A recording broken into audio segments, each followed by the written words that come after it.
আমার অধিকার। আমার ধর্ম নিয়ে কোনো কুলাঙ্গার কথা বলবে, আমি প্রতিবাদ করব না। ওই ধর্ম আমি কবুল করি নাই।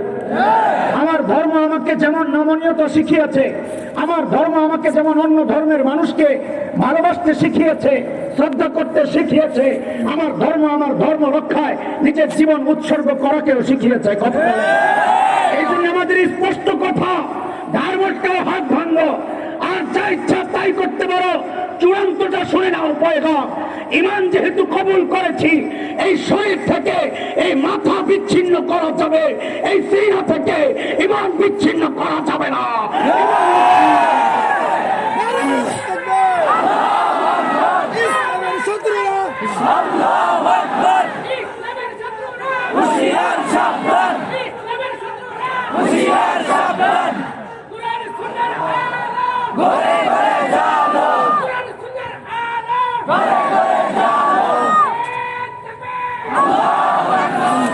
আমাদেরকে টার্গেট না করে টার্গেট তাদেরকে করেন যারা আলেমদেরকে সরকারের মুখোমুখি দাঁড় করাতে চায়।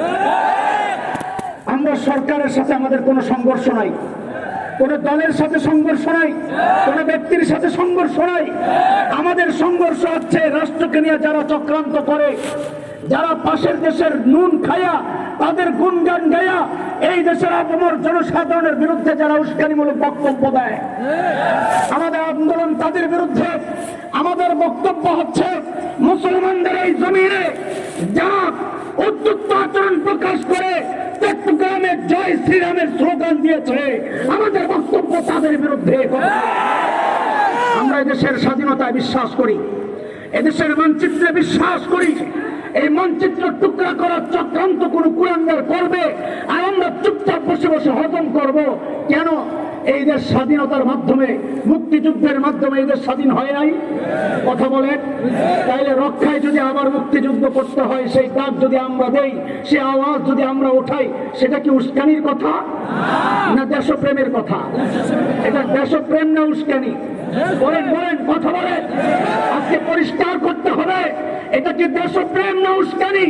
যদি উস্কানি হয় তাহলে জিজ্ঞেস করতে চাই, 7ই মার্চ রেসকোর্সের ময়দানে বঙ্গবন্ধু যে বক্তব্য দিয়েছিলেন, স্বাধীনতার ঘোষণা দিয়েছিলেন, জালেম পাকিস্তানি বাহিনীকে এই দেশ থেকে বিতাড়িত করার জন্য যে আন্দোলনের ডাক দিয়েছিলেন, সেইটা কি ছিল? সেইটা স্বাধীনতার ডাক ছিল, আর আমাদেরটা হয়ে যায় উস্কানি। আমরা পাকিস্তান বুঝি না, ভারত বুঝি না, যাদের মাধ্যমে আমাদের স্বাধীনতা ক্ষুণ্ণ হবে, আমাদের জিহাদ তাদের বিরুদ্ধে, আমাদের লড়াই তাদের বিরুদ্ধে। কথা 71 দেশ মুক্তির জন্য একবার মুক্তিযুদ্ধ হয়েছে। এই অখণ্ড ভারত বাংলাদেশকে, এই মানচিত্রকে অখণ্ড রাখতে, এই মানচিত্র টুকরা টুকরা হওয়াকে বাধাগ্রস্ত করতে যদি আবার যুদ্ধ করতে হয়, আবার যুদ্ধ হবে, আবার যুদ্ধ হবে।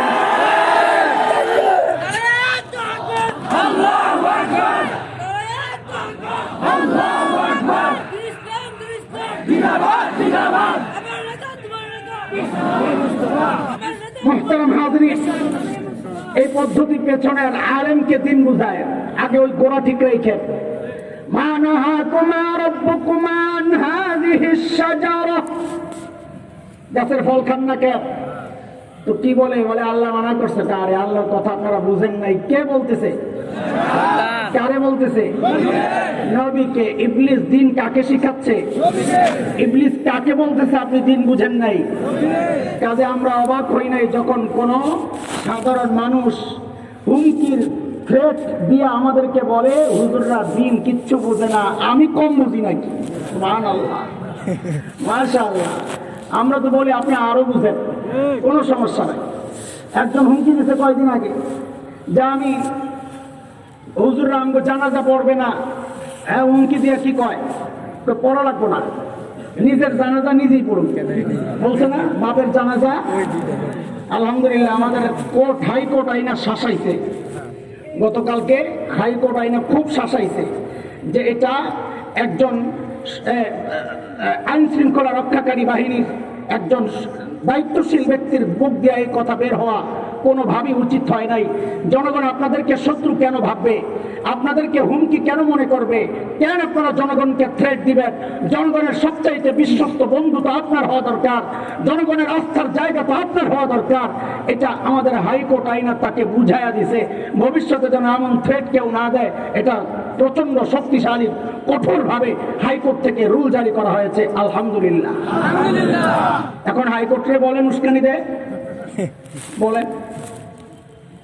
আমাদের স্পষ্ট কথা, একজন আলেম তোমার বাবার জানাজা পড়ার জন্য তোমার বাবারও কপাল দরকার, তোমারও কপাল দরকার। কেন? আলেমকে মুরব্বী হিসাবে পাওয়া, এটার জন্য কপাল লাগে, কপাল। হাবিল কাবিলের নাম শুনছেন? কে ছিল বলেন? আদম আলাইহিস সালামের দুই ছেলে। আল্লাহ কোরআনে তাদের দুইজনের গল্প আমাদেরকে শোনানোর জন্য বলেছেন, নবীকে হুকুম করেছেন। ওয়াতলু আলাইহিম নাবা আবনাই আদম বিল হক ইয ক্বাররাবা কুরবানা فتقبل من أحدهما ولم يتقبل من الآخر قال لأقتلنك قال إنما يتقبل الله من المتقين। নবী, আপনি আদমের দুই ছেলে হাবিল কাবিলের গল্প সত্য সত্য যা আছে তা হুবহু আপনার উম্মতকে শোনা। তো গল্পটা কি আসলে জানেন আপনারা? গল্প, আমি গল্প বিস্তারিত এতে যাব না, সময় নাই। শরীয়ত ছিল তখন এক সিজনে এক ছেলে আর এক মেয়ে আসতো দুনিয়ায়। তো প্রথম সিজনের ছেলে, দ্বিতীয় সিজনের মেয়ে, এইভাবে বিয়ে হইত। ধরেন 2020-এ এক ছেলে এক মেয়ে হয়েছে, 2021-এ এক ছেলে এক মেয়ে হয়েছে। তো আল্লাহর হুকুম, শরীয়ত হচ্ছে 20-এর ছেলে 21-এর মেয়ে, 21-এর ছেলে 20-এর মেয়ে, এইভাবে ক্রস বিয়ে হবে। স্বাভাবিকভাবে কাবিলের বোন বিয়ে করবে হাবিল, হাবিলের বোন বিয়ে করবে কাবিল, এটা ছিল শরীয়ত। কাবিল দেখছে তার বোন আকলিমা, কি নাম? আকলিমা, এত বেশি সুন্দরী। এখন কাবিল ব্যাংকে বসছে যে না, আমার বোনকে আমি বিয়ে করব। এটা হচ্ছে একটা বড় প্রবলেম, এটা এই সমাজের একটা বড় সমস্যা। শরীয়ত কতক্ষণ মানি? যতক্ষণ আমার পক্ষে, বলেন না? আমাদেরকে মাঝে মধ্যে বলে রাজনৈতিক আলাপ নিষেধ, আসার সময় বলে দেয় একটু রয়া সয়া রাজনীতির আলাপ নিষেধ। আমি বহুদিন চিন্তা করছি রাজনীতির আলাপ কোনটা আসলে, ওটা নাহলে বাদ দিলাম, এতজন ভেজাল। এই যে মূর্তি ভাস্কর্য নিয়ে কথা বলতে নিষেধ করছে, বললাম না? বলছি নাকি? এরা, আমরা বলি পার্থক্য নাই, এরা বলে পার্থক্য আছে। হুমকি ধমকি মামলা টামলা খাইয়া পুরো প্যাকেজ হয়ে গেছে। শেষে বলছি যে আর এগুলো নিয়ে বলা বলি করুন না, যা মাইনে রয়েছি, যা ভাই তোরা খুশি থাক। মূর্তি আর ভাস্কর্য পার্থক্য আছে, মাইনে রইলাম, তাও তোরা খুশি থাক। একজন অবাক হয়ে গেছে, আরে কই কি পার্থক্য আছে? এতদিন হুজুররা তাইলে কি করলো? আমাকে আগে বুঝালো। মূর্তি আর ভাস্কর্যের মধ্যে পার্থক্য আছে। পার্থক্য হইলো মূর্তি বানাইলে জাহান্নামে যাবে, ভাস্কর্য বানাইলে দুজকে যাবে। তাও তোরা খুশি থাকে, ঠিক নি কথা? তাও তোরা আমরা মারতে চাই না, তোরাও বাইচা থাক, আমরাও বাইচা থাকি। আমরা ওই ব্যাপারে কোনো কথা বলতে রাজি না, ঠিক আছে না? ওই চ্যাপ্টার বাদ। তো কাবিল শরীয়ত ততক্ষণ পর্যন্ত মেনেছে যতক্ষণ তার পক্ষে ছিল। যেই এখন তার বিপক্ষে, মতের বিপক্ষে চলে গেছে, এখন রাজনীতির আলাপ হয়ে গেছে। এখন কাবিল বলে না, আমার বোন আমি বিয়ে করব। তা হাবিল কয় ভাই এটা কেমন কথা, তুমি শরীয়ত মানবা না? তাইলে আরেক কাজ কর, দেখি এটা শরীয়ত কিনা, কোরবানি দিয়া পরীক্ষা হবে। যার কোরবানি আল্লাহ কবুল করবেন সেই আকলিমারে বিয়ে করবে। তা হাবিল বলে ঠিক আছে চলো। তো কোরবানি করছে। হাবিল নিয়ে আসছে একটা জন্তু, বকরি বা দুম্বা। কাবিল কৃষিকাজ করতো, কৃষিকাজ, কটা পচা মূলা, পচা বেগুন, টমেটো, খিরায় এই পচা কতগুলো তরকারি লয়ে এসে তাফসীরের কিতাবে এটাই আসছে, ভালো আনে নাই, আনছে কি পচা পচা, ওই যে দিল পচা, কোরবানিও পচা। এখন দেখা গেল কাবিলের কোরবানি কবুল হয় নাই, এখন দেখা গেছে শরীয়ত আখের কোরবানির শরীয়ত তার বিপক্ষে। এখন কি কয় কাবিল, লা আকতুলান্নাক, তোর ঘাড় মটকায়া দেব। কি বলে ঘাড় মটকানি কইছি নি, কইছে তোরে মাইরালাম। ঘাড় মটকাইলে কি মানুষ বাইসা থাকে নাকি? একই তো কথা। তো কাবিল কয় তোর ঘাড় মটকায়া দেব। কখন বললো?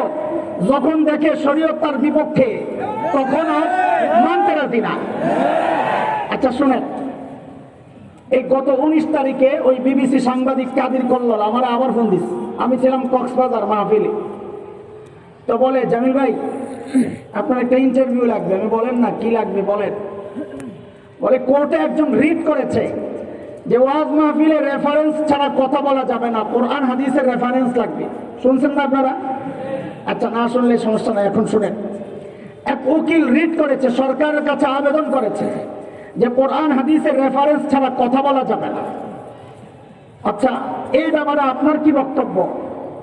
আমারে জিজ্ঞেস করে বিবিসি সাংবাদিক। আমি বলেছি যে এটা তো ভালো কথা, কোরআন হাদিসের রেফারেন্স দিয়ে কথা বলবে ওয়াজ মাহফিলে, এটা তো আমরাও বলি। উদ্ভট কথাবার্তা, মিথ্যা গাল গল্প সময় আর টাইম লস কেন করবে? আমরাও বলি। ঠিক আছে, কোরআন হাদিসের রেফারেন্স দিয়েই কথা বলুক। কিন্তু আমার একটা জিজ্ঞাসা, সরকারের কাছে আপনি পৌঁছায়া দেন, যারা রিড করেছে তাদের কাছেও পৌঁছায়া দেন, যে আমরা যখন কোরআন হাদিসের কথা বলবো, কোরআন হাদিসের রেফারেন্স দিয়ে আমরা যখন কথা বলবো, তখন সরকার মহোদয় আর যারা রিড করেছে তারা বিষয়টা মানবে তো? না তখন আবার বলটি মারবো? আরে বুঝেন না এই কথা? আমরা যখন বলবো চুরি করলে হাত কাটতে হবে, কোরআন হাদিসের রেফারেন্স দিয়া মানবো তো? আমরা যখন বলবো জিনা করলে মাইরা ফেলতে হবে, কোরআন হাদিসের রেফারেন্স দিয়া মানবো তো? আমরা যখন বলবো ডাকাতি করলে ক্রস কাটতে হবে, মানবো তো? আমরা যখন বলবো দুর্নীতি আর সন্ত্রাস চাঁদাবাজি করলে তাকে টুকরা টুকরা করতে হবে, মানবো তো? তখন তো ওই কাবিলের মতো যেই দেখবে আমার পক্ষে শরীয়ত নাই, তখন তো ঠিকই বলবা লাকুতুল আন্নাক, তোর ঘাড় মটকায় দেব। আগে তোমরা ঠিক হও, আমরা জায়গা মতো আছি। আমরা কোরআন হাদিসের রেফারেন্সের বাইরে কথা বলতেছি না। এই যে এখন কথা বলতেছি সূরা আরাফ আয়াত নাম্বার 20 এর উপর কথা বলতেছি। এটা কি রেফারেন্স ছাড়া? বলে রেফারেন্স ছাড়া? আচ্ছা এতক্ষণ যা বলছি এটা সরকার পতনের আন্দোলনের কোনো কথা? রাষ্ট্রবিরোধী কোনো কথা? না রাষ্ট্রের পক্ষে? পুলিশের বিরুদ্ধে কোনো কথা? না পুলিশ নামের কোনো সন্ত্রাসীর বিরুদ্ধে বলেছি? আরে বলেন না আপনারা, ভয় পাইতেছে? আরে ভয় পাইলে তো আমার পাওয়া দরকার মিয়া। আপনারা ভয় পেয়ে আপনারা কি করবে? বেশিতে বেশি আমারে না বাইন্দা লইয়া যাবো, মামলা তো দিছে আরো হয়তো দিবেই আর কি। আপনারা ডরান কি জন্য? একটু লগে লগে কথা টথা কয়ে। আমি রাষ্ট্রবিরোধী কোনো কথা বলি না যে মামলা করবে, কেউ হুমকি ধামকি দিবে, কোন ব্যক্তির বিরুদ্ধে বলি না, কোন দলের বিরুদ্ধে বলি না। আমি মুসলমান, আমার ইসলাম আক্রান্ত হলে চুপ থাকার কোনো কাজ নাই আমার। আমার জীবনের তখন কোনো মায়া নাই। ইসলাম যেহেতু কবুল করেছি, বিয়ে এমন জায়গায় করেছি যে বউ দ্বীনের জন্য বিধবা হতে প্রস্তুত, সন্তানও এমন জন্ম দিয়েছি যে সন্তান দ্বীনের জন্য এতিম হতে প্রস্তুত। আমরা তো ওই ঘরের সন্তান, ওই ঈমান এনেছি, ওই দিন শিখেছি। দ্বীনের জন্য যত কোরবানি দরকার কোরবানি দিতে প্রস্তুত। যদি রক্ত দিতে হয় রক্ত দিতে প্রস্তুত, মাল দিতে হয় মাল দিতে প্রস্তুত, যদি কল্লা দিতে হয় কল্লা দিতে প্রস্তুত, কল্লা দিতে প্রস্তুত।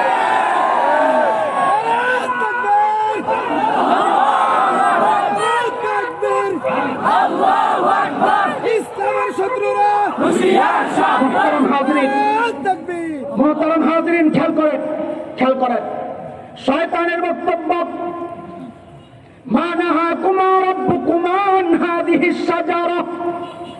দিন বুঝাইল শয়তান কারে? আবার বলে কাকে? কাজেই সময়ের সবচেয়ে বড় আলেমের চেয়ে নিজেকে বেশি পণ্ডিত ভাবা, এটা কার স্বভাব? বলেন না কার স্বভাব? শরীয়তের ব্যাপারে এই সমাজের যারা মনে করে আলেমের চেয়ে আমরা ভালো বুঝি, খোদার কসম ওইটাও শয়তানের ওই স্বভাব ধারণ করে, লালন করে। কথা বলে আর এটা স্পষ্ট, কেউ যদি মনে করে আমি আলেমের চেয়ে ভালো বুঝি, তার পতন এবং পচনের সময় আসছে। একটা আল্লাহর বান্দা হুজুর দেখতে পারতো না, আলেম দেখতে পারতো না। আসে না এরকম ভাবনি? হুমনা বাঞ্চারাম করে নাই, সব বুজুর্গ মানুষ। হ্যাঁ, সুবহানাল্লাহ। তো একদিন স্বপ্নে দেখে কি ওই বেটা, যে নামাজের মধ্যে হুজুররা সব হ্যাঁ পিছনে, হ্যাঁ সামনে, আলেমরা সব কোন জায়গায় কোন জায়গায়? নামাজে নামাজে নামাজে হুজুররা সব পেছনে, হ্যাঁ সামনে। দেখছে কই? স্বপ্নে স্বপ্নে। ঘুমের থেকে উঠেই তো হ্যাঁ গরম হয়ে গেছে। সুবহানাল্লাহ, হুজুররা আমারে চিনল না রে।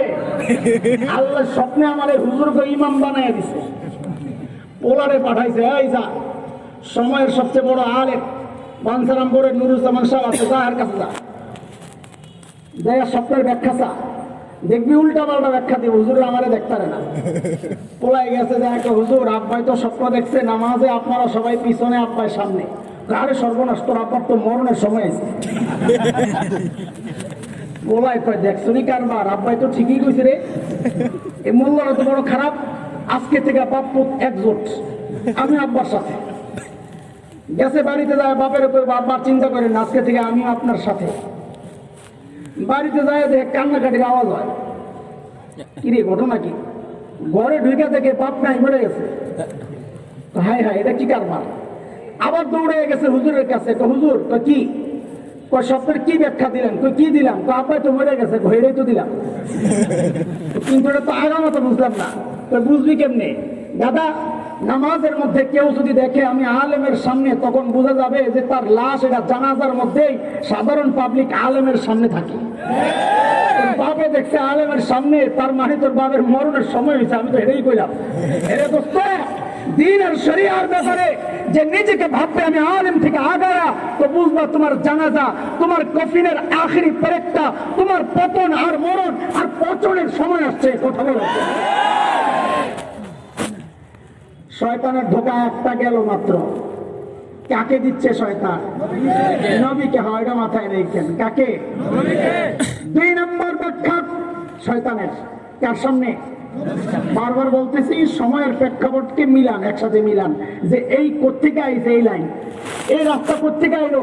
সাধারণ মানুষ এখন যায় আলেমকে বোঝায় যে আমি ভালো বুঝি, এই স্বভাব কোত্থেকে পাইলো, এটা একটু বোঝার চেষ্টা করেন। দেখেন, একটা একটা দেখতে থাকেন। 2 নম্বর ধোঁকা, ইল্লা আন তাকুনা মালাকাইন।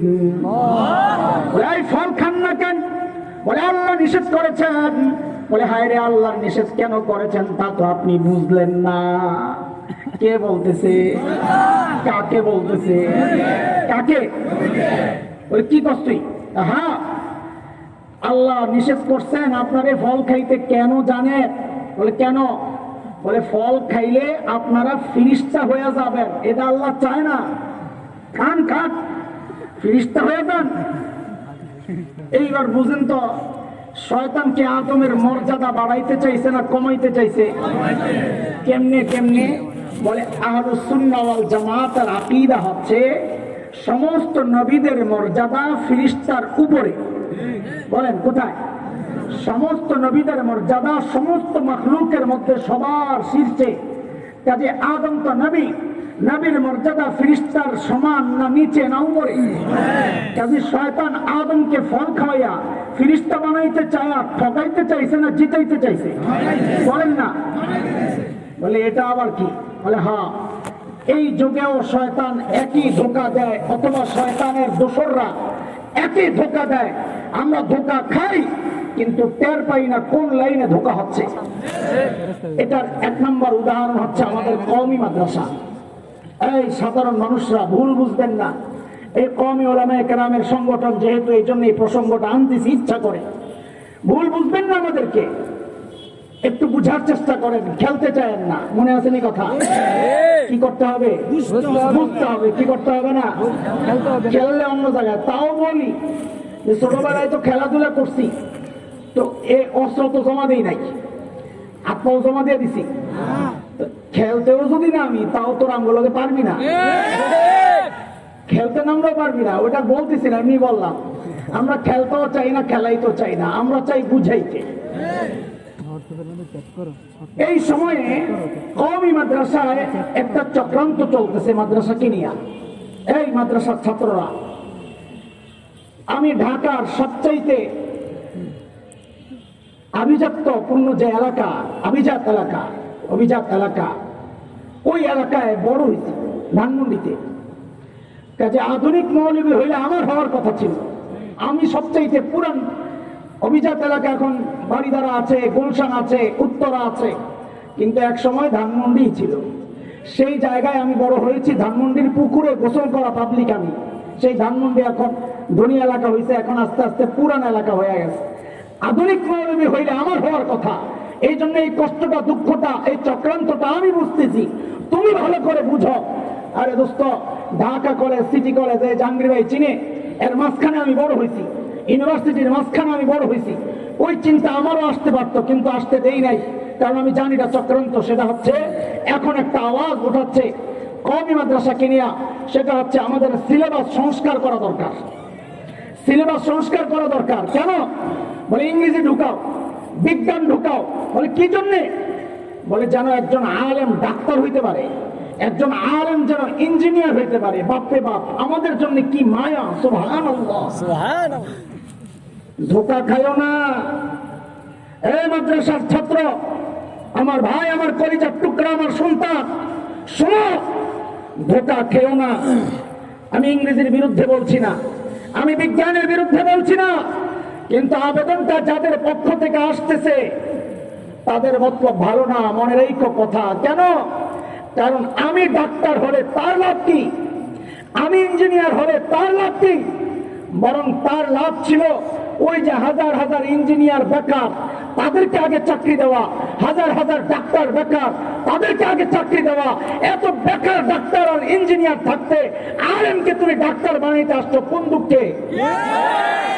আমরা বুঝি বলে কি কাহিনী? কি কাহিনী হচ্ছে, শয়তান চাইছে নবীকে ফেরেশতা বানাইতে, মর্যাদা বাড়াইতে চাইছে না কমাইতে চাইছে? নবী আলাইহিস সালাম বলেছেন, খায়রুকুম মান তাআল্লামাল কুরআন ওয়া আল্লামাহু। সমাজের সবচাইতে দামি মানুষ যারা কোরআন পড়ে, যারা কোরআন পড়ায়। আলহামদুলিল্লাহ বলেন। সবচাইতে সম্মানিত কে? যারা কোরআনের শিক্ষক, যারা কোরআনের ছাত্র। নবী সর্বোচ্চ মর্যাদা দিলেন আলেমকে। কাকে? বলেন কাকে? নবী সর্বোচ্চ মর্যাদা দিলেন আলেমকে। আমি আলেম হয়েই গর্বিত। তুমি তার চেয়ে নিচে আমার ডাক্তার বানাইতে চাও কোন দুঃখে? ওই শয়তান যেমন নবীকে চাইছে ফেরেশতা বানাইতে, এরা আলেমকে চায় ডাক্তার বানাইতে। শয়তান যেমন নবীকে চেয়েছে ফেরেশতা বানাইতে, এরা আলেমকে চায় ইঞ্জিনিয়ার বানাইতে। কথা ঠিক কিনা বলে? ডাক্তার ইঞ্জিনিয়াররা আমার উপর আবার খেপে যায় না। আপনাদের প্রতি শ্রদ্ধা রেখেই বলছি, এটা আমাদের বিষয়। আপনাদেরকে অসম্মান করা, খাটো করা মাকসাদ না। আমি আমার পিঠ বাঁচাচ্ছি, আমি আমার পিঠ বাঁচাচ্ছি, আপনাকে খাটো করছি না। বরং আমাদের পাল্টা একটা প্রশ্ন আছে আপনাদের কাছে। যারা মাদ্রাসার শিক্ষা সিলেবাস সংস্কার করে আলেমকে ডাক্তার বানাতে চায়, ইঞ্জিনিয়ার বানাতে চায়, তাদের উদ্দেশ্যে আমাদের একটা কথা, কেন এটা কেন করতে চান? তো জবাব আসে, বড় আন্তরিকতাপূর্ণ জবাব। সেটা হচ্ছে, সমস্যা কি? একজন আলেম সমাজে সম্মানিত ভাবে থাকবে, ডাক্তার ইঞ্জিনিয়ার তাদের মতো এরকম সুযোগ সুবিধা ভোগ করবে। বাপরে বাপ, মাশাআল্লাহ। একজন আলেম হযরত মাওলানা ডাক্তার আল্লামা জাহাঙ্গীর সাহেব দামাত বরকাতুহুল আলিয়া, হযরত মাওলানা আল্লামা ডাক্তার ইঞ্জিনিয়ার মহিউদ্দিন কাসিমি দামাত বরকাতুহুল, বড় সুন্দর তো লাগে, তাই না? খারাপ না। কিন্তু আমাদের প্রশ্ন হইল, এই প্রস্তাব লইয়া কয়দিন ঢাকা মেডিকেল কলেজে গেছেন? এই প্রস্তাব নিয়ে কয়দিন বুয়েটে গেছেন, কুয়েটে গেছেন, চুয়েটে গেছেন? ও ভাই, আপনাদের শিক্ষা সিলেবাসটা একটু সংস্কার করেন। বলে কেন? বলে কোরআন ঢুকান, হাদিস ঢুকান। বলে কি জন্যে? বলে একজন ডাক্তার যেন আলেম হইয়া ভাই হয়, একজন ইঞ্জিনিয়ার। এই প্রস্তাব তো তাদেরকে দাও না। ঘটনা কি? আমাদেরকে কেন দিতে আসো? আমরা বুঝে গেছি, ওই যে শয়তান আমার বাবা নবী আদমকে ধোঁকা দিয়েছিল, নবীকে ফেরেশতা বানাইতে চাইছিল। এই যুগে শয়তানের দোসররা আলেমের ওয়ারিসকে একচেয়ে নিচের মর্যাদা ডাক্তার বানাইতে চায়, ইঞ্জিনিয়ার বানাইতে চায়। ধোঁকা খাইতে রাজি না ইনশাআল্লাহ। বুঝে আসতেছে কথা? শয়তান যখন দেখলো দুইটা বেঠক, কয়টা দিছে ধোঁকা? কয়টা? বুঝতেছেন ধোঁকাগুলা? এই জমানার সাথে মিলতেছে কিছু? ওই ধোঁকা কোরআনেরটা কোরআনই থাইকা যায়, এগুলারে বাইর করে ব্যাখ্যা দেওয়ার দরকার নাই, তাই না? ওইলে তো আপনারা খুশি। আপনারা তো চান আমাদেরকে গুলিস্তানের হালুয়া বিক্রেতা বানাইতে, একটু পানি খাওয়া। আপনারা তো চান আমাদেরকে গুলিস্তানের হালুয়া বিক্রেতা বানাইতে। হালুয়া বুঝেননি এটা? আরে গুলিস্তানের হালুয়া বিক্রেতা বুঝেননি আপনারা? একটু বুঝেন, দেখ একটু পানি খাইয়ে রাখেন, শেষ করে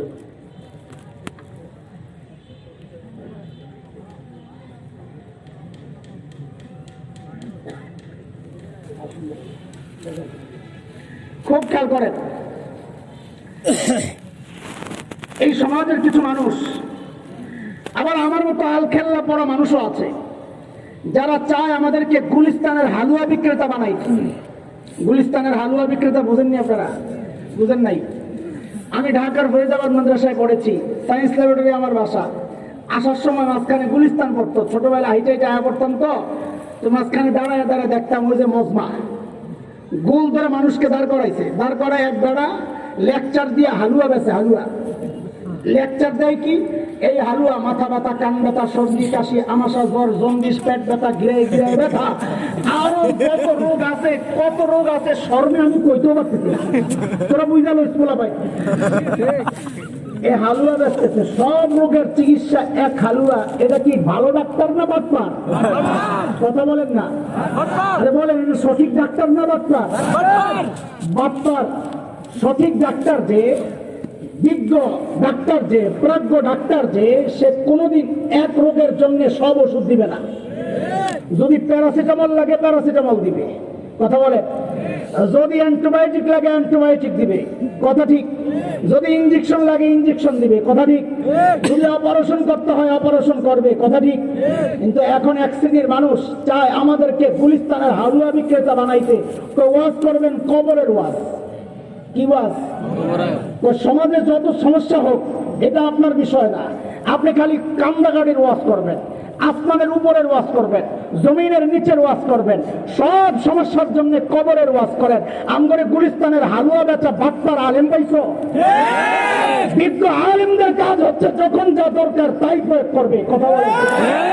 যদি চোখের পানি ফালাইয়া তোমাকে বুঝাইতে হয়, বিজ্ঞ আলেমের কাজ হচ্ছে চোখের পানি ফালাইয়াই তোমাকে বুঝাবে।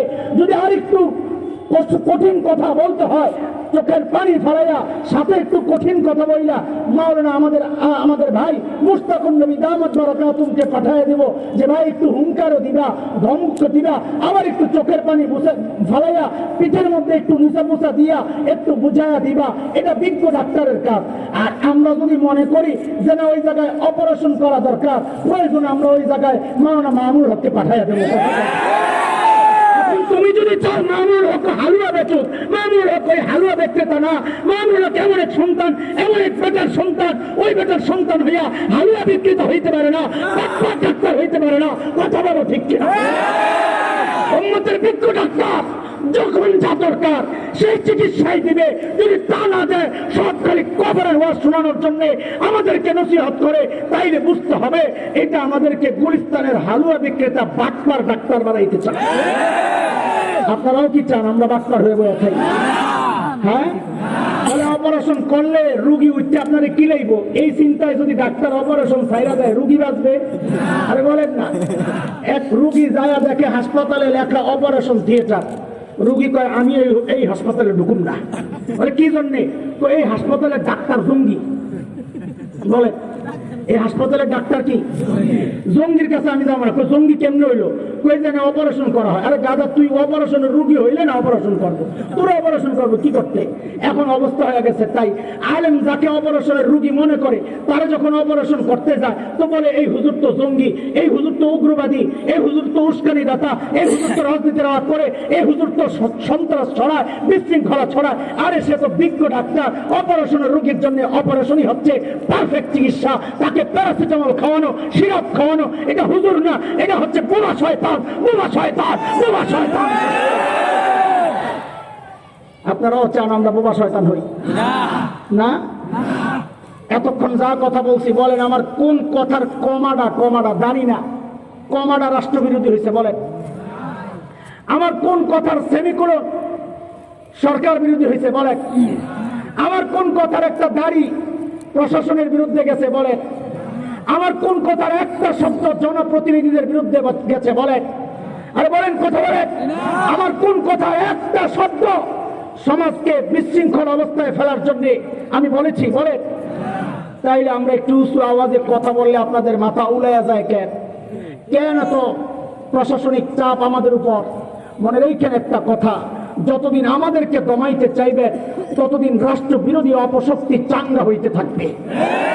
এই মানচিত্র যারা থপড়ে খেতে চায়, এই মানচিত্রের মুসলমানদের উপর দিয়া যারা রক্ত ঝরাইতে চায়, ওই অপশক্তি পক্ষ আস্তে আস্তে শক্তিশালী হবে। এটা আপনাদের জন্য অমঙ্গলের কিছু বয়ে আনবে না। কথা বলেন ঠিক কিনা? আলেমদেরকে কথা বলতে দেন। আলেমরা রাষ্ট্র বিরোধী কথা বলে না, বরং রাষ্ট্রের সবচাইতে বড় হিতাকাঙ্ক্ষী। আলেমরা সমাজ বিরোধী কথা বলে না, বরং আলেমরা তো প্রকৃত অর্থে সমাজ সংস্কারক। কথা বলে। মুহতারাম হাজরিন, শয়তান যখন দেখলো 2 নাম্বারটায় কাম হয় নাই, এইবার মারছে 3 নাম্বার। কত? কোনটা? আও তাকুনা মিনাল খালিদিন।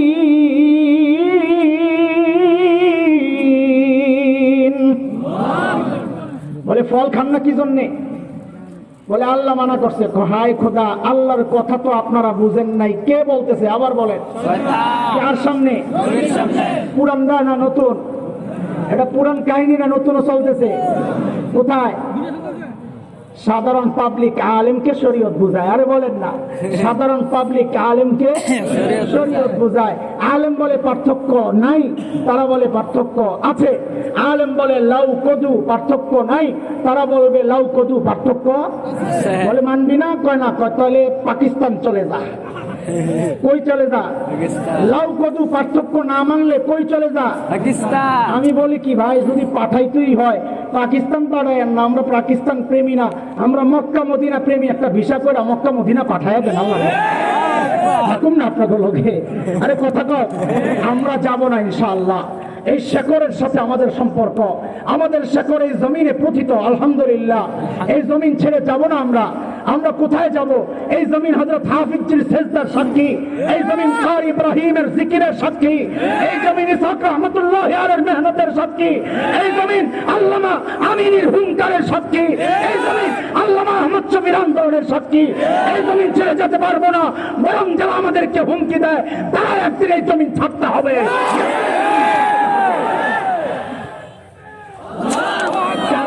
কার কথা? এটা কার কথা? বলেন না কার কথা? মালিক বলেছেন, ওয়ালাকাদ কাতাবনা ফিজ জাবুরি মিন বা'দির যিকর আন্নাল আরদা ইয়ারিসুহা ইবাদিয়াস সালিহুন। আল্লাহ বলেছেন জমিনের ক্ষমতা, জমিনের দায়িত্ব, জমিনের আর মালিক আমি নেককার, আমার নেককার ইমানদার বান্দাকেই বানাবো। ওয়াদাকার, ওয়াদাকার। আল্লাহর ওয়াদা আমরা বিশ্বাস করি কি করি না? যেহেতু করি, আমরা বলি এই জমিন থেকে আমরা না, তোরা একদিন পালাইতে হবে ইনশাআল্লাহ। দালালে ভরে গেছে দেশ, খোদার কসম পালাতে পারবে না শেষমেশ ইনশাআল্লাহ। বলো ইনশাআল্লাহ, ইনশাআল্লাহ। শয়তান যখন দেখলো 2টাও কাম হয় নাই, এইবার মারছে 3 নাম্বারটা। আও তাকুনা মিনাল খালিদিন। তো ফল খান না কি জন্যে? বলে আল্লাহ নিষেধ করছে। ওরে আল্লাহ কি জন্য নিষেধ করছে বুঝেন নাই? এই ফল খাইলে জান্নাতে স্থায়ীভাবে থাকার ব্যবস্থা হয়ে যাবে, এটা আল্লাহ চায় না। দেখছেন নি কারবার? বলে এটা তো ভালোই চাইছে, জান্নাতে স্থায়ীভাবে থাকার ব্যবস্থা করতে চাইছিল। তো ভালো চাইছে কি মন্দ চাইছে এটা বিষয় না। বিষয় হচ্ছে আমার জন্য কোনটা ভালো কোনটা মন্দ এটা আমার দেখার বিষয় না। মক্কায় নামাজ পড়লে 1 রাকাতে সওয়াব কত? কত? 1 লাখ। হাজিরা 6 তারিখ 7 তারিখে এহরাম বাইন্দা মক্কা ছাইরা মিনায় চলে যায়।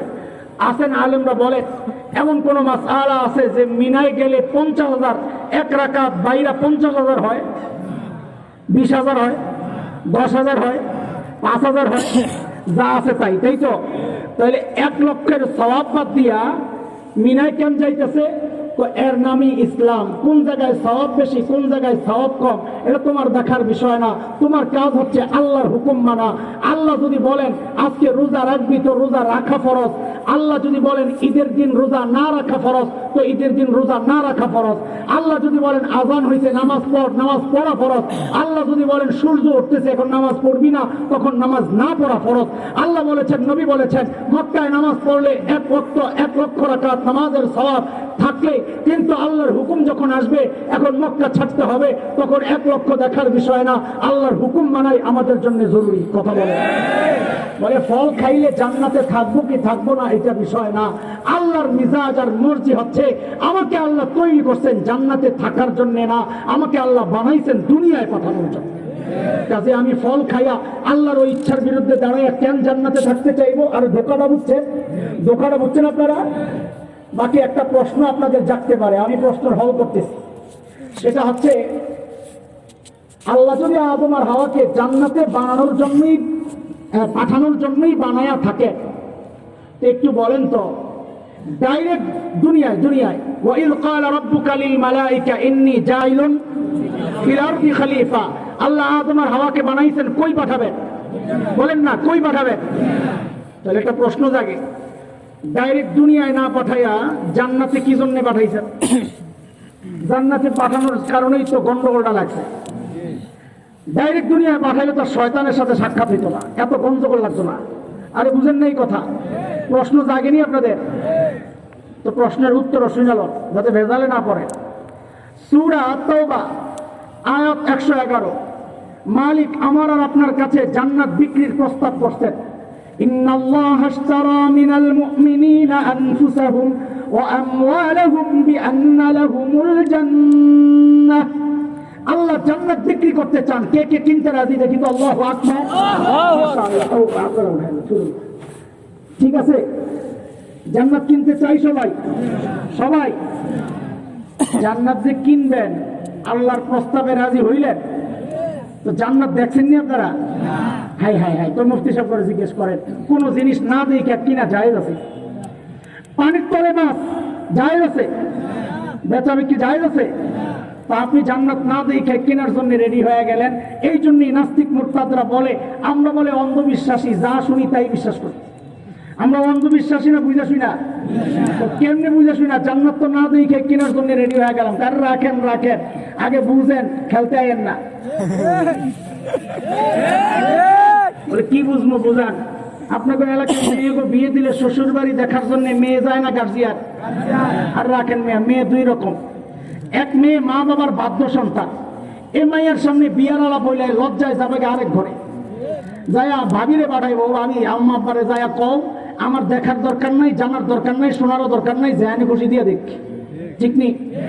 আর মাইয়া যদি হয় ঢাকার শাহবাগের স্লোগান কন্যা, হ্যাঁ, বিড়ি টানে আর গান্দা খায় বয়া বয়া, আর হুজুরকে বিরুদ্ধে মশাল মিছিল করে। মাইয়া যদি হয় ওই টাইপের, এর সামনে যদি বিয়ার প্রস্তাব দেয়, তো হ্যাঁ আমি আগে গ্রুপ স্টাডি করে লই। কি কইব? গ্রুপ স্টাডি কইরা লই, এরপরে হাসপাতাল যায় মরুম। আর কি আসে কপালে? আজকে এমন একটা ঘটনা যে কওমি মাদ্রাসায় হইতো তো মক্তব সুদ্ধা বন্ধ হয়ে যেত। এমনের কথা কও না, চোরের দল বেডি করবে আমার সব দেখাই দিব।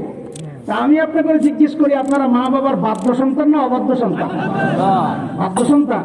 তো এইবার বুঝেন, আল্লাহ তাআলা আদম আর হাওয়াকে দুনিয়ায় পাঠাবেন বইলা না পাঠাইয়া জান্নাত থেকে কেন ঘুরে আনছেন? যেন কিয়ামত পর্যন্ত নাস্তিক মুরতাদরা বলতে না পারে আমরা অন্ধবিশ্বাসী, যা শুনি তাই বিশ্বাস করি, জান্নাত না দেখে কেনার জন্য রেডি হয়েছি। আরে গাধা না, জান্নাত না দেখে কেনার জন্য রেডি হই নাই। আমরা মা বাবার বাধ্য সন্তান। আমাদের বাবা আদম জান্নাত দেখছেন, আমাদের মা হাওয়া জান্নাত দেখছেন, আমাদের আর দেখার দরকার নাই। শয়তান যখন দেখলো কাম হয়েছে, ধোকা এটাও দিতে পারে নাই। এর কাম তো এটাই, একটা না পারলে আরেকটা। এইবার পুরা টুপি টাপি লাগাইয়া তসবি লইয়া পুরা হাসান বস্তি হয়ে গেছে। বাংলাদেশে এক শ্রেণীর রাজনীতিবিদ আছে এমন, সারা জীবন হুজুরকে বিরুদ্ধে লেগে থাকবো। যখন দেখে আর দমাইতে পারে না, এখন তো নির্বাচন আয়া বসছে, এখন তো ভোট লাগবো, কি করে টুপি টাপি লাগাইয়া হাসান বস্তি হয়ে যায়, হিজাব লাগাইয়া রাবেয়া বস্তি হয়ে যায়। আরে শিখছে কার ঠিকা? কথা কও না, বলেছি সিস্টেম আগের চাই, তোমরা বুঝতেছো না। এটাই বুঝাই দিতেছি যে ধোকা পিছনের চাই, নতুন না। এটা শুধু মোড়ক চেঞ্জ হয়েছে, পোটলা চেঞ্জ হয়েছে, পোটলা পোটলা বুঝেন তো, প্যাকেট চেঞ্জ হয়েছে, ভিতরে জিনিস একটাই। শয়তান যখন দেখলো 3 ধোকায় কাম হয় নাই, এইবার পুরা বুজুর্গ সাইজা কয়, আমারে আপনারা ভুল বুঝলেন, আমি আল্লাহওয়ালা মানুষ, আল্লাহর কসম কি আল্লাহরে যে মানে সে খায় না, যে মানে না সে খায়, যে মানে সেই তো আল্লাহর কসম খাইবো, নাস্তিকে খাইবো। তো শয়তান আয়া কয়, ওয়াকাসামাহুমা ইন্নী লাকুমা লামিনান নাসিহিন। আল্লাহর কসম খায়া বলি, আল্লাহর কসম খায়া বলি, আমি আপনাদের হিতাকাঙ্ক্ষী, আমারে ভুল বুঝেন না। সুবহানাল্লাহ। পুরা এটা দেখে আমার ভারতের কারবার দেখে আমার পুরা শয়তানের কথা মনে পড়ে। আয়সা বলে, আমরা বাংলাদেশের বন্ধু, বাংলাদেশের বলে প্রমাণ দাও, কইলো প্রমাণ, পেঁয়াজের দাম বাড়া থাকলে পাঠাই না, যখন কৃষকের ঘরে পেঁয়াজ তখন বর্ডার ছাইড়া দেই, এটা হলো বন্ধু। বলেন ভারত আমার যে কি বন্ধু, তোমার লেগে বললে অনেকের কলজায় আগুন ধরে, কারণ লবণ খাইছে, লবণের তো একটা গুণ আছে। বলেন না, বলেন না, আমরা লবণ খাই আল্লাহর, গুণও গাইব কার? এক পুলিশ কর্মকর্তা আমাকে খুব মহব্বত করেন, আমার পিছনে লাইগা থাকার জিম্মাদারি। তা আমারে বলে কি, হুজুর আপনারা তো মহব্বত করি, কিন্তু করুন কি, চাকরি করি। তা আমি বলেছি, ভাই আপনার চাকরি আপনি করেন, আপনার চাকরি কেমনি টিকাইতে হবে চেষ্টা করে, আমি আমার মালিকের চাকরি করি, আমিও আমার মালিকের চাকরি টিকানোর চেষ্টা করতেছি। আপনার চাকরি গেলে আপনার দুনিয়া বরবাদ, আমার চাকরি গেলে আমার দুনিয়া আখিরাত সব বরবাদ। আপনারটা আপনি করতে থাকেন, আমারটা আমি করতে থাকি। ও ভাই, আমরা মালিকের চাকরি করি, এই জন্য কারো নুন খাই না, গুণ গাই একমাত্র যার নুন খাই। কথা বলেন কার? মুফতি আমিন রহমতুল্লাহ আলাইহির একটা গল্প বলে আমি বয়ান শেষ করতেছি। গল্প দিয়ে শুরু করছি, গল্প বলে শেষ করতেছি বুঝানোর জন্য। মুফতি আমিন রহমতুল্লাহ আলাইহি একটা গল্প বলতেন, ভারত আমাদের কেমন বন্ধু, এটা বুঝানোর জন্য। শুনবেন নি আপনারা? শেষ করতে বলেছেন 25-এ আজান, এই জন্য ঘড়ি দেখলাম যে গল্পটা বইলেই শেষ করি। এক পিসাব এক মুরিদরে দিছে খেলাফত। মুরিদের বেশভূষ দেখে পিসাব নরম হয়ে গেছে, সহজ সরল মানুষ, পুরা দরবেশ, কি পাগড়ি টাগড়ি জুব্বা টুব্বা লাগাই আইছে, কি কি আরে বলেন না, দরবেশ ছিলেন না আপনারা? আসলে ওটা দরবেশ ছিল না, ওটা ছিল ধরে বেশ। কি ছিল? কি ছিল? ধরে বেশ। মুরিদে আইছে পিসাবের কাছে, তো পিসাব দেখে মনে করছে একটা বুজুর্গ মানুষ, দিছে খেলাফত। মুরিদ এলাকায় যায় কালা মুরগি আর কালা ছাগলের ব্যবসা শুরু করছে। কালা মুরগি কালা ছাগলের ব্যবসা বুঝেননি আপনারা? এক লোক আসছে, হুজুর পেট ব্যথা, তো বুঝছে কাস্টমার এটা ছোট, তো কয় একটা ঘরে পালেন না, কালা মুরগি লাগবে 203 টাকা লাগবে, তো এটা গেছে গা। আরেক লোক আসছে, হুজুর বউ গেছে গা, তো বুঝছে এটা বড় কাস্টমার, তো কয় একটা কালা ছাগল লাগবে 3202 টাকা লাগবে। বাংতিরা কয় দিলের মধ্যে আটকাইবো, পাবলিক বলত তো বুঝে 5000 তো চাইতে পারতো, 2.5 টাকা ক্যান্সেল, এর মধ্যে কোনো গোমর আছে রে ভাই। আমি এটার নাম দিছি কালা মুরগি আর কালা ছাগলের ব্যবসা। নাই তো রামচরমপুর হুম নাই, কালা মুরগি কালা ছাগলের ব্যবসায়ী আছে জায়গায়, আল্লাহ মাফ করো। এগুলার একটাই চিকিৎসা, থেরাপি। থেরাপি বুঝুনি? থেরাপি ওটার আসল চিকিৎসা। তো ওই বেটা এলাকায় যায় কালা মুরগি আর কালা ছাগলের ব্যবসা করে। পিসাবের কাছে খবর আইছে, কারে খেলামত দিলেন, গোটা এলাকা বরবাদ। পিসাব কয় তাইলে আর খেলামত কেটে দিলাম, যা। মুরিদের কাছে খবর গেছে, তোর খেলামত তো কেটে দিছে। মুরিদ তো যেটা খেলামত ঢুকছে আমি এটাকে ছাড়তাম না, আমি কাটতাম না। হ্যাঁ কাটা না খেলামত। কদিন পরে পিসাব ওই এলাকা দিয়ে কই জানি যায়, হঠাৎ মনে পড়ছে আর এই ভাটপাড়ের বাড়ি নাই এলাকায়। পিসাব এখন কলিজার দূর দূর করা শুরু করছে, আর দুরূদ শরীফ ইস্তেগফার পড়তেছে। হঠাৎ দেখে ওই মুরিদ সামনে, এখন তো কলিজায় পানি নাই। মুরিদ ও পিসাবরে পায়া হাত এরকম ছড়ায়, হুজুর জীবনের বহুত বড় একটা আকাঙ্ক্ষা, আপনারা আমার বাড়িতে থাকতে ডাল ভাত খাওয়া মোজাঙ্গিরের মতো। তাই না লয়ে গেছে জোর করে পিসাবরে মুরিদের বাড়িতে নিয়ে, পিসাবরে আপনি একটু ঘুমা। তো পিসাব ঘুমাইছে, গাঠিটা রাইখা মুরিদে গেছে বাজারে। বড় মাছ একটা নইছে নদীর পাশের, নদীর একটা বড় রুই মাছ পাইছিল, লয়ে গেছে। আইসা বাড়িতে ইচ্ছা মতো নাইন্দা মেয়েরা খাওয়াইছে, খাওয়াইয়া হুজুরের হাদিয়া দিছে 10,000। কত? পিসাব চিন্তা করতেছে, হাইরে এটা তো বালা মুরিদ, এত মহব্বত করে আমার, এত খাওয়াইলো, তে হাদিয়া দিল। মানুষে কি বদনাম করে। হ্যাঁ, তো আসতেছে আর চিন্তা করতেছে গাড়ির মধ্যে আছে 40,000, মুড়িদে হাদিয়া দিল 10,000, কত হইল? বাড়িতে যায় কাঁচা টয়লেট যেটা আছে এখানে পাকা করুক, কয়শো ইট লাগবো, কয় গাড়ি বালু, কয় বস্তা সিমেন্ট হিসাব করতেছে। চিন্তা করলো টাকা দুই জায়গায় ঝামেলা এক জায়গায় করি। তো মুড়িদে কয় রে গাড়িটা তুই দে, তুই জাগা। মুড়িদ তো চাইতেছে এটা। পিসাবে গাড়ি ধরাইয়া মুড়িদ ভাগছে। কত নম্বরে একটা গাছ পাইছে পিসাবে, গাছের তলায় বইয়া গাড়িটা খুলছে, চেয়ারি একখানো করে গাড়ি খুলিয়া দেখে হাই মাহবুদ গাড়ির ভিতরে 40,000 নাই। ঘটনা কি? ঘটনা হইল মুড়িদে পিসাবে ঘুম পড়াইয়া গাড়িটা খুলছিল, খুললে 40,000 বাইর করছে। বাইর করে 10,000 দিয়ে বাজার করছে, 10,000 হুজুরে হাতিয়ে দিছে আর 20,000 মাইরা দিছে। মুফতি আমিনী রহমতুল্লাহ আলাই বলতে, আরে ভারত যে আমগরে মাঝে মাঝে খাওয়ায় আর ভ্যাকসিন হাতিয়ে পাঠায়, তুমি মনে করো না এটা তার পকেটেরটা দেয়। তোমার 40,000 মাইরা 10,000 খাওয়ায়, 10,000 হাতিয়ে দেয়, বাকি 20,000 মাইরা দেয়। কথা বলে এইবার বুঝো কেমন বন্ধু। সুবহানাল্লাহ, এটা শয়তানের মতো বন্ধু। ওয়াকাসামাহুমা ইন্নী লাকুমা লামিনান নাসিহিন। আমরা এমন বন্ধু দরকার নাই যে বন্ধু থাকলে আর শত্রু দরকার লাগে না। আরে কথা বলো ঠিক কিনা? ভারত এমন বন্ধু যে বন্ধু থাকলে আর শত্রু লাগে না। আমেরিকা এমন বন্ধু যে বন্ধু থাকলে শত্রু লাগে না। আমরা এমন বন্ধু দরকার নাই যারা মুসলমানকে রক্তাক্ত করে, তার হাতকে রঙিন করে, এমন বন্ধু আমাদের দরকার নাই। কথা বলো ঠিক কিনা?